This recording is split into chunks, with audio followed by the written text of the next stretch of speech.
खुशामदीद। जमात अव्वल सबक नंबर 15। बीमार अमजद।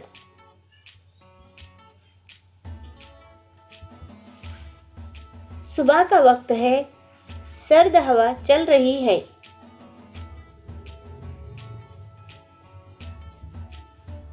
अमजद बीमार है, वो पलंग पर लेटा है।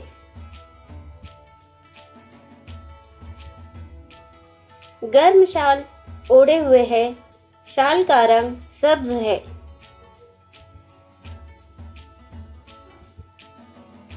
अमजद का जिस्म बुखार से तप रहा है, आंखें सुर्ख है।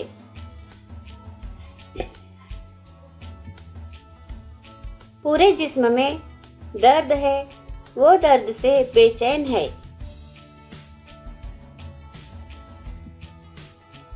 माँ अंदर आती है, उसे एक गोली खिलाती है, चमचे से दवा पिलाती है। अमजद कहता है, अम्मी आज मैं स्कूल कैसे जाऊंगा? माँ अमजद को समझाती है, स्कूल की फिक्र मत करो, तुम जल्दी अच्छे हो जाओगे। अच्छे होते ही पढ़ना लिखना शुरू कर देना।